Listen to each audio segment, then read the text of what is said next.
నమస్తే అండి, నా పేరు డాక్టర్ భవ్య బాయన, కన్సల్టెంట్ సర్జికల్ ఆంకాలజిస్ట్, శ్రీ పూజ మల్టీ స్పెషాలిటీ హాస్పిటల్, హబ్సిగూడ. ఈరోజు మనం ఒక కాంట్రవర్షియల్ టాపిక్ అనుకోండి, కామన్ టాపిక్ అనుకోండి, గర్భసంచి గురించి మాట్లాడుకుందాం. అంటే గర్భసంచ గురించి నేను క్యాన్సర్ డాక్టర్ని కాబట్టి చాలామంది చాలా కామన్గా మా పిన్నులు కానీ, పెద్దమ్మలు కానీ, చుట్టాలు కానీ, లేదంటే తెలిసిన వాళ్ళు కానీ ఒక వయసు దాటిన తర్వాత కామన్గా అడిగేది ఏంటంటే, మేము గర్భసంచి తీయించేసుకోమా, ఎందుకు క్యాన్సర్లు వస్తాయంటున్నారు, గుడ్లు వస్తాయంటున్నారు, ఎందుకు ఉంచుకోవడం, ఎలాగో దాని పని అయిపోయింది కదా, పిల్లల్ని కనేసాము, అంతా అయిపోయింది, మనోళ్ళు మనోరాళ్ళు కూడా ఉన్నారు, ఇంకా గర్భసంచి అవసరం ఏముంది, తీయించేసుకుంటే ఒక పని అయిపోతుంది కదా అని చెప్పి చాలామంది గర్భసంచి తీయించుకోవడానికి చాలా ఇంట్రెస్టెడ్గా ఉంటారు.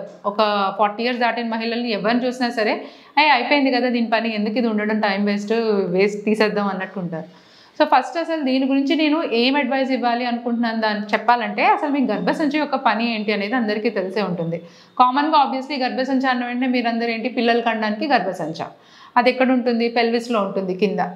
సో నెల నెల పీరియడ్స్ వస్తున్నాయి, నెల నెల మన హార్మోన్స్ వస్తున్నప్పుడు దానిపైన ఒక తెర లాంటిది ఫామ్ అవుతుంది అనమాట. అంటే అది పిల్లల్ని దాంట్లో ఇంప్లాంట్ అయ్యి పిల్లల్ని కనడానికి కావాల్సిన రా మెటీరియల్ అంతా ఫామ్ అవుతూ ఉంటుంది.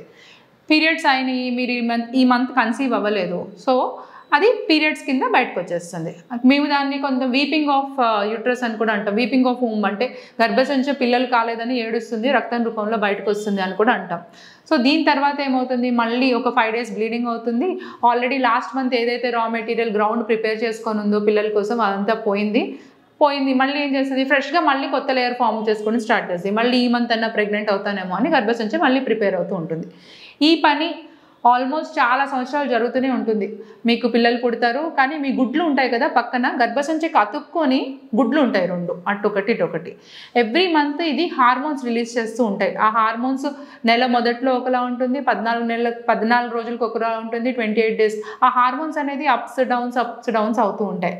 దీనివల్లే మీకు పీరియడ్స్ రావడం కానీ, ప్రెగ్నెన్సీ మెయింటైన్ అవ్వడం కానీ, ఆ తర్వాత పీరియడ్స్ బయటికి వచ్చేసేయడం కానీ, పీరియడ్స్ రక్తం బయటకు వచ్చేసేయడం కానీ, ఓవులేషన్ అంటాం, అది పీరియడ్ మధ్యలో జరిగింది జనరల్గా. అది ప్రెగ్నెన్సీ టైంలో మళ్ళీ ఫర్టైల్ పీరియడ్. ఆ తర్వాత పీరియడ్స్ అయిపోయినాయి, ప్రొజెస్ట్రాన్ ఎక్కువైంది, పీరియడ్స్ వచ్చేస్తాయి. సో ఇది ఒక గర్భసంచి యొక్క పని జనరల్గా. సో పీరియడ్స్ అయిపోయినాయి, పని అయిపోయింది, ఇంకా నాకు గర్భసంచితో పని ఏంటి, నాకు పిల్లలు ఉన్నారు, క్యాన్సర్లు వస్తాయి అంటున్నారు.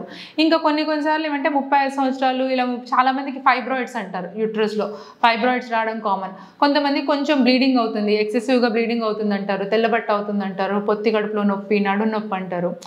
కొంతమందికి ఇంకా ఈ పీరియడ్స్ ఎండ్ అయ్యే టైంలో, పెరిమెనోపాజల్ పీరియడ్లో చాలామంది మహిళలు జనరల్గా ఈ ప్రాబ్లంలో ఉంటారు. అంటే 45-50 years మీ పీరియడ్స్ ఆగిపోతూ ఉంటాయి అన్నమాట. కాకపోతే ఇంకా ఆగిపోవు. ఆ 1-2 years ఏదంటే చాలా డిఫరెన్సెస్ వస్తాయి మీ పీరియడ్స్లో. రెగ్యులర్గా అయ్యేలాగా 28 daysకి ఒకసారి రావడం కానీ, 20 రోజులకు ఒకసారి రావడం కానీ రాకుండా చాలా ఫ్రీక్వెంట్గా రావడం, 15 రోజులకు ఒకసారి రావడం, మామూలుగా అయినట్టు కొంచెం బ్లీడింగ్ అవ్వకుండా ఎక్కువ బ్లీడింగ్ అవ్వడం, రక్తం గడ్డలు పడడం కానీ ఇలా ఇబ్బంది పెడుతూ ఉంటుంది.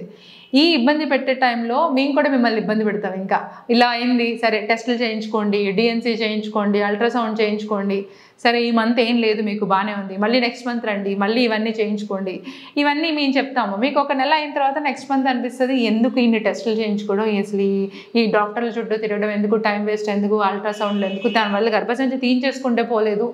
ఇది జనరల్గా మేము ఫేస్ అయ్యే సినారియో. సో గర్భసంచి తీసేయడం చాలా సింపుల్ ప్రొసీజర్. మాకు చేయడం అనేది మాకు కూడా చాలా ఈజీ ఆపరేషన్ చెప్పాలంటే, మేము ఎక్స్పీరియన్స్తో. కాకపోతే ఈ తీసేటప్పుడు ఏమవుతుంది అనేది అందరూ తెలుసుకోవాలి. ఏదో అందరూ తీయించుకుంటున్నారు, చాలా కామన్గా జరిగే ఆపరేషన్ కాబట్టి దీనివల్ల ఏమీ కాదు అనుకోవడం అనేది తప్పు. గర్భసంచి తీస్తున్నప్పుడు ప్రతి ఒక్కరికి ఏమవుతుందంటే, గర్భసంచి పక్కన ఈ గుడ్లు ఏదైతే ఉంటాయో అలాగే గర్భసంచి పక్కన పేగులు ఉంటాయి. అది ఒక్కటే దాని ఇల్లు అని చెప్పి అద్దం కట్టుకొని కూర్చోదు. దాంతోపాటు చాలామంది ఉంటారు చుట్టుపక్కల. గర్భసంచి పక్కనే ఇంకా యూరిన్ బ్లాడర్ ఉంటుంది, అంటే మూత్రం సంచి. ఇంకా గర్భసంచి దగ్గర పైపులు ఉంటాయి అన్నమాట, యూరేటర్స్ అంటాము. అవి కిడ్నీ నుంచి కిందకి వెళ్తుంటాయి, అవి చాలా క్లోజ్గా ఉంటాయి. సో మేము గర్భసంచి ఆపరేషన్ చేసేటప్పుడు ఈ కిడ్నీ పైప్స్ ఉంటాయి కదండి, యూరేటర్స్, అవి డ్యామేజ్ అయ్యే ఛాన్స్ చాలా ఎక్కువగా ఉంటుంది. చాలా మందిలో డ్యామేజ్ అవుతాయి. ఆ డ్యామేజ్ అయితే మళ్ళీ ఆపరేషన్ చేయడం అవుతుంది. కొన్నిసార్లు తెలియకుండా క్లిప్లు వేసేస్తుంటే అవి మళ్ళీ స్ట్రిక్చర్ అయిపోయి అంటే సన్నగా అయిపోయి యూరిన్ ప్రాబ్లమ్స్ రావడం. అంటే మీరు ఒకదానికి వెళ్తే దాంతోపాటు వచ్చే కాంప్లికేషన్స్ చాలా ఉంటాయి. అవి అవ్వకపోవడం అనేది లక్, డాక్టర్ యొక్క కాంపిటెన్సీ, మీ అదృష్టం అవన్నీ ఉంటాయి. కానీ అవ్వే అవకాశం ఉంటుంది అనేది అందరూ గుర్తుపెట్టుకోవాలి. గర్భసంచి తీసే ఆపరేషన్ అంత సింపుల్ ఆపరేషన్ కాదు, దానికి కూడా కాంప్లికేషన్స్ ఉంటాయి. ఈ యూరేటర్స్ అనేవి డ్యామేజ్ అయ్యే అవకాశం ఉంటుంది. పేగుకి ఏమన్నా కన్నం పడినా, మేము ఏమైనా ఇంజురీ చేసినా సరే ఆ పేగు వల్ల ఆపరేషన్కి కొంతమందికి మళ్ళీ పేగు తీసి బయట పెట్టే అవకాశం ఉంటుంది. ప్లస్ గుడ్లు అయితే ఏవైతే ఉంటాయో ఈ గుడ్లు గర్భసంచితో పాటు వాటి పని ఆపేయవు. అంటే మీకు పీరియడ్స్ అయిపోయినాయి అంటే పిల్లలు పుట్టడం ఒక్కటే దీని పని కాదు, గుడ్లకి చాలా పని ఉంటుంది. ఇంకా గర్భసంచితో పాటు గుడ్లు అతుక్కొని ఉంటాయి కదండి, అవి ప్రతి నెల హార్మోన్స్ ప్రొడ్యూస్ చేస్తాయి అన్నాను. అవి మీకు ప్రెగ్నెన్సీలో పిల్లలు హెల్ప్ చేయడానికి అయిపోయింది, ఆ పీరియడ్ దాటేశారు అనుకోండి, నెక్స్ట్ దేనికి హెల్ప్ చేస్తాయంటే అవి వేస్ట్ ఆర్గన్స్ కావు. వాటి నుంచి వచ్చే హార్మోన్స్ వల్ల మీకు బోన్ హెల్త్ మెయింటైన్ అవుతుంది. అంటే మీకు తెలిసే ఉంటుంది, పీరియడ్స్ ఆగిపోయిన మహిళలకి అంటే ఆ ఓవరీస్ పంచడం ఆగిపోయినాయి అనమాట.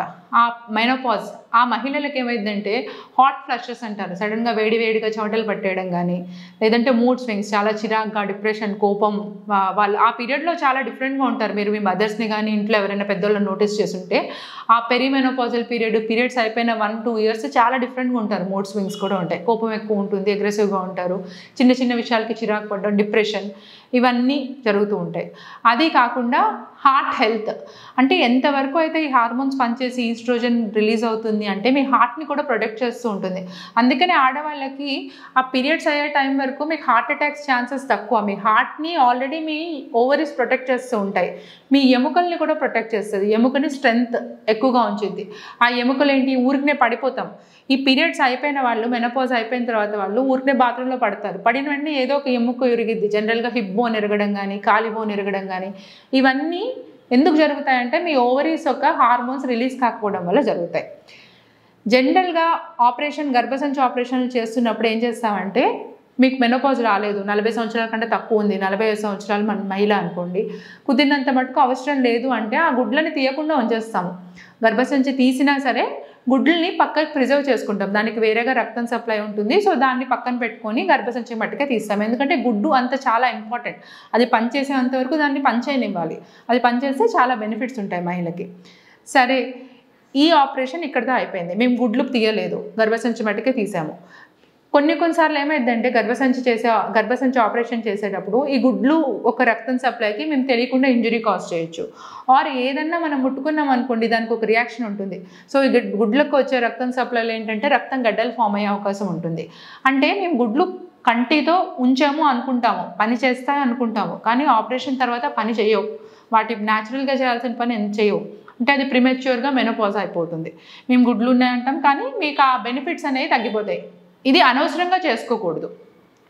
సో గర్భసంచి తీయడం వల్ల వెజైనా అంటే న్యాచురల్గా హార్మోన్ ప్రొడ్యూస్ అయ్యి మీకు సెక్స్లో పార్టిసిపేట్ చేసేటప్పుడు మ్యూకస్ జెల్లీ రిలీజ్ అవుతుంది, దానివల్ల లూబ్రికేషన్ వస్తుంది. ఈ పోస్ట్ మెనోపాజల్ ఉమెన్ ఎవరినైనా అడిగారు అనుకోండి, మీకు చాలా మటుకు వెజైనా అనేది చాలా డ్రై అయిపోతుంది, ఎండిపోయినట్టు అవుతుంది. మీకు ఒక్కసారి ఎండిపోయినట్టు అయిపోతే సెక్స్లో పార్టిసిపేట్ చేసేటప్పుడు నొప్పి రావడం కానీ ఇవన్నీ ఎక్కువగా జరుగుతూ ఉంటాయి. అండ్ వెజైనా అట్రోఫీ, చిన్నగా పడిపోవడం కానీ ఇవన్నీ జరుగుతూ ఉంటాయి పోస్ట్ మెనోపాజల్. ఇవి ఒక ఏజ్ తర్వాత జరిగితే సరే. మీరు గర్భసంచి కావాలని తీసుకున్నారనుకోండి, ఇప్పుడు 35 సంవత్సరాల వాళ్ళు కూడా అడుగుతూ ఉంటారు, పిల్లలు ఆల్రెడీ డెలివరీ అయిపోయి నాకు 10 సంవత్సరాలు అవుతుంది, నాకు 35 ఇయర్స్, ఇప్పుడు నాకు ఇంకా గర్భసంచితో పని ఏముంది తీసేసేయండి అని. తీసేసినప్పుడు నేను చెప్పినట్టు మీ ఓవరీస్కి ఏమైనా బ్లడ్ సప్లై తగ్గింది అనుకోండి, ఆటోమేటిక్గా మీకు మెనోపాజ్ వస్తుంది. మెనోపాజ్ వచ్చిందంటే మీకు లూబ్రికేషన్ తగ్గిపోతుంది, వెజైనాలో వచ్చే ప్రాబ్లమ్స్ వస్తాయి. సో మీ లైఫ్ అంతా వేరే సెక్షువల్ ఇబ్బందులు కూడా స్టార్ట్ అవుతాయి. అండ్ గర్భసంచి తీసినప్పుడు కింద కుట్లు వేస్తాము, ఆ కుట్లు వేస్తున్నప్పుడు కింద పుండు మానిద్ది, నరాలు డ్యామేజ్ అవుతాయి. ఆ నరాలు డ్యామేజ్ అయినప్పుడు అక్కడ జీ స్పాట్ అని ఉంటుంది, which is very important for orgasms. ఫీమేల్లో ఆర్గాజమ్స్ అనేది మొత్తం మారిపోవచ్చు. గర్భసంచి తీసే ఆపరేషన్ అయిన తర్వాత సెక్షువల్ లైఫ్లో కూడా డిఫరెన్సెస్, ఇబ్బందులు కలగచ్చు. ఇవి తీసిన ప్రతి ఒక్కరికి కలుగుతాయని చెప్పట్లేదు నేను, కానీ కొంతమందికి అవే అవకాశం ఉంటుంది. అది మీకు అవుతుందా లేదా అనేది నేను చెప్పలేను, మీరు చెప్పలేరు. అది జనరల్గా అవ్వకుండా ఉండడానికి ప్రివెంట్ చేస్తాము, కానీ అవే అవకాశం ఉంటుంది. కాబట్టి అవసరం ఉంది, గర్భసంచి క్యాన్సర్ ఉంది, లేదంటే గర్భసంచిలో క్యాన్సర్ వచ్చే అవకాశం ఉంది, బ్లీడింగ్ ఎక్కువ ఉంది, గుడ్లు ఇబ్బంది పెడుతున్నాయి, ఇలాంటప్పుడు కంపల్సరీ తీసేస్తాం. మీరు ఉంచమన్నా సరే ఇది ఉండకూడదు, కంపల్సరీ తీయించుకోవాలి, ఇది మీకు మంచిది కాదు అని చెప్పి ప్రతి డాక్టర్ అడ్వైజ్ ఇస్తారు. కానీ మీరు వెళ్ళి ఒక డాక్టర్ మీకు గర్భసంచి ఉంచుకోవాలమ్మా, మీకేం ఇబ్బంది లేదు, ఇవి చిన్న చిన్న ప్రాబ్లమ్సే, ఈ మందులు వాడండి, వచ్చే నెల రండి ఇంకో టెస్ట్ చేయించుకుందాము ఇలా అన్నప్పుడు అయ్యో గర్భసంచి ఎందుకు మేడం నాకు తీసేసేయండి అని అడగకుండా ఉండాలని ఈ వీడియో డిస్కస్ చేస్తున్నాం. మీరు క్యాన్సర్ వస్తుంది కదా అని తీయించుకుంటూ పోతే క్యాన్సర్ ప్రతి పార్ట్లో వస్తుంది, తలకు వస్తుంది, పేగుకు వస్తుంది, కడుపుకు వస్తుంది, చేతులకు వస్తుంది, క్యాన్సర్ రాని పార్ట్ అనేది ఉండదు. సో ఎన్ని ఆర్గన్స్ అని తీస్తారు మీరు క్యాన్సర్ ఫ్రీగా బతకాలి అంటే? సో క్యాన్సర్ ప్రివెంట్ చేయడానికి, క్యాన్సర్కి భయపడి మీరు చేయాల్సింది ఆ ఆర్గన్స్ తీసేసేయండి అని కాదు, దానికి తగ్గట్టు జాగ్రత్తలు మెయింటైన్ చేసుకోవాలి. ఇప్పుడు మీకు గర్భసంచి క్యాన్సర్ ఉంది అని భయం ఉంది, దానికి తగ్గట్టు ఏం చేయాలి అంటే ప్యాప్ స్మియర్స్ చేయించుకోవాలి, అర్లీగా అల్ట్రాసౌండ్ అబ్డోమెన్ చేయించుకోవాలి, ఇవి చేయించుకోవాల్సింది రెగ్యులర్గా. అంతేగాని పని అయిపోయింది తీయించేసుకుందాం అని చెప్పి డాక్టర్స్ వెంట పడకండి. మీరు ఫోర్స్ చేయడం వల్ల చాలామంది చేయడం కూడా జరుగుతూ ఉంటుంది. సో రిస్క్ బెనిఫిట్ చూసుకొని అవసరం లేదు అన్నప్పుడు తీయించుకోకుండా ఉండడానికి కూడా ట్రై చేయాలి. గర్భసంచి గురించి ఇంకేమైనా డౌట్స్ ఉంటే కామెంట్ సెక్షన్లో కామెంట్ చేయండి. Thank you.